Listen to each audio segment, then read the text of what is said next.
नमस्ते।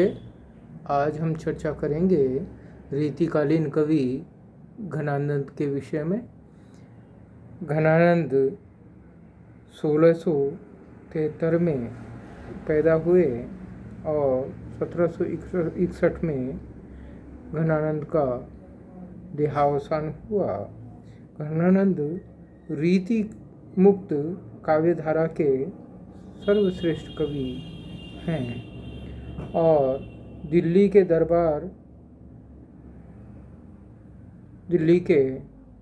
राज दरबार में बादशाह मोहम्मद शाह के मीर मुंशी थे। कहा जाता है कि सुजान नामक वेश्या के प्रेम में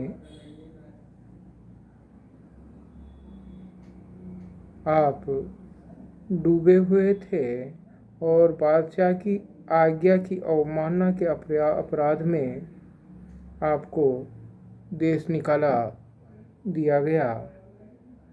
इन्होंने सुजान से अपने साथ चलने का आग्रह किया, किंतु उसके द्वारा मना करने के कारण इन्हें निराशा के साथ ही वैराग्य भाव उत्पन्न हो गया और वृंदावन आकर निम्बार्क संप्रदाय में दीक्षित हो गए।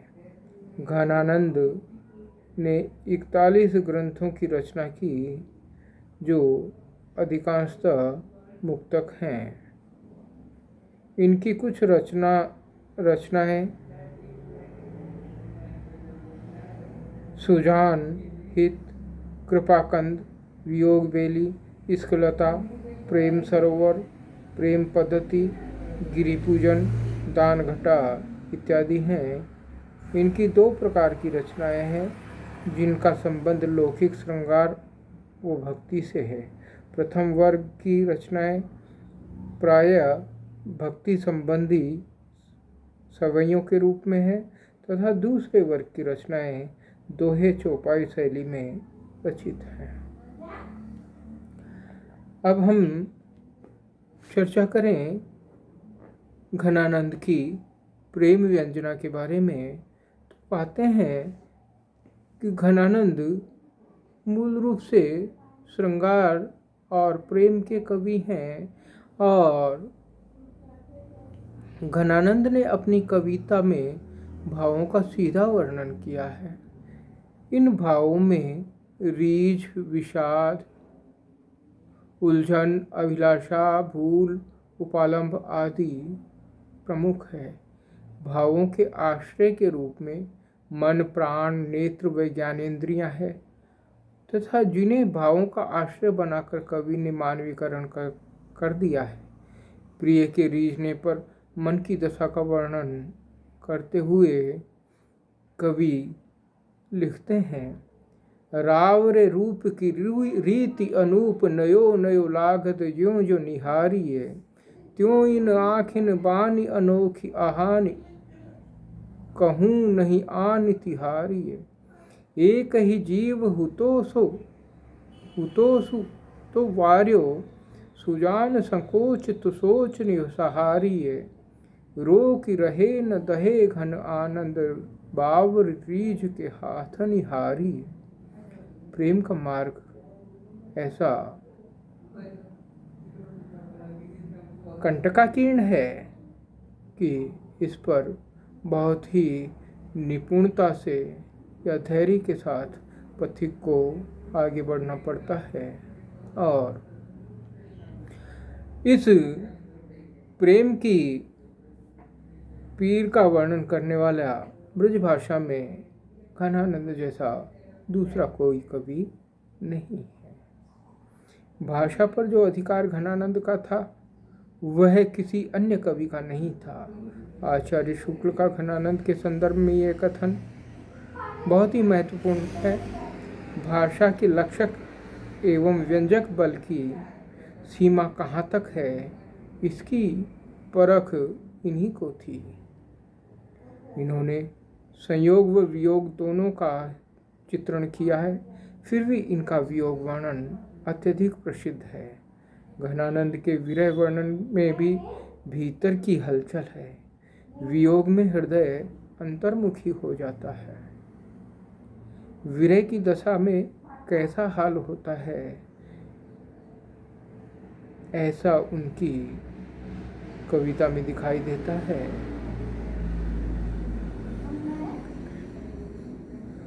वे लिखते हैं, मन जैसे कछु तुम्हें चाहत है, सो बखानिय कैसे सुजान ही सो ही हों। इन प्राणन एक सदा गति रावरे बावरे लों लगिए नितलों। बुद्धि ओ सुधि नैनन बैननि में करिबास निरंतर अंतर गो। उघरो जग छाए रहे घन आनंद चतिके, तो तकिए अब तो पर कारज देह को धारे फिरों, पर जन्य जथारथ में दर्शों।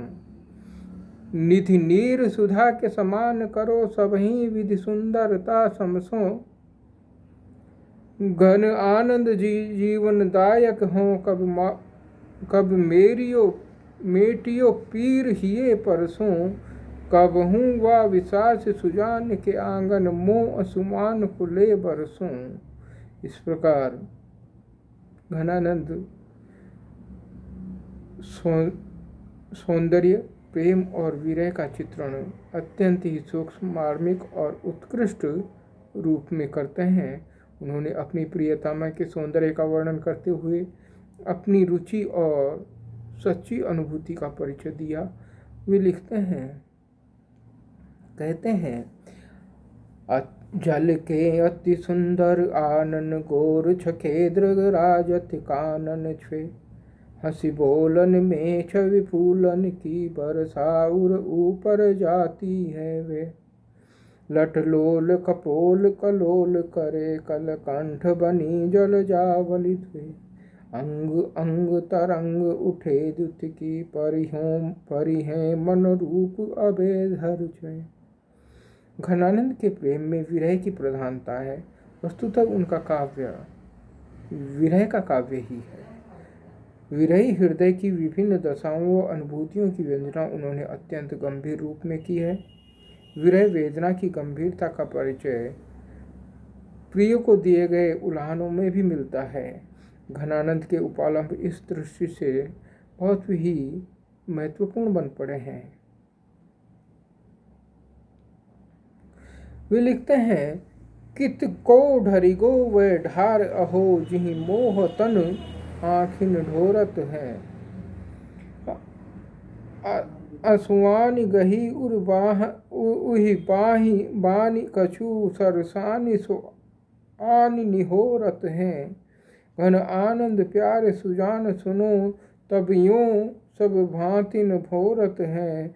मन माहि तो जो तोरन ही तो, कहो विशास स्नेह क्यों जोरत है। यही उपालंब कहीं कहीं अत्यंत दैन्यता, विलासिता, विकलता और प्रलाप में बदल जाता है, जबकि विरह अपनी व्यथा को सह पाने में असमर्थ हो जाता है।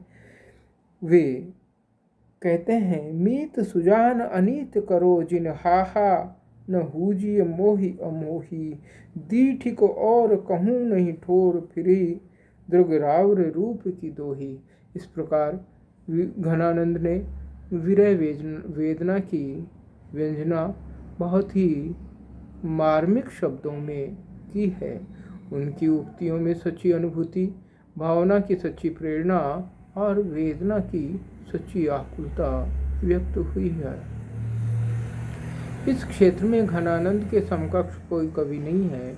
विद्यापति ने सौंदर्य लालसा और रूप की अभिव्यक्ति अत्यधिक मनोरम शैली में की, परंतु प्रेम की ऐसी गंभीरता विद्यापति में नहीं है। वस्तुतः यदि इनकी तुलना किसी से हो सकती है तो इसी परंपरा के अन्य कवि रसखान व बोधा से हो सकती है, परंतु अनुभूति की गंभीरता, अभिव्यंजना की सशक्तता और प्रभाव की तीक्ष्णता की दृष्टि से ये भी घनानंद से थोड़े पीछे रह जाते हैं।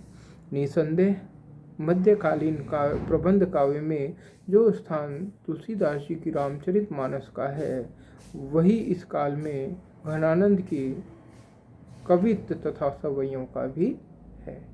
आप सबने सुना, धन्यवाद आप सबका।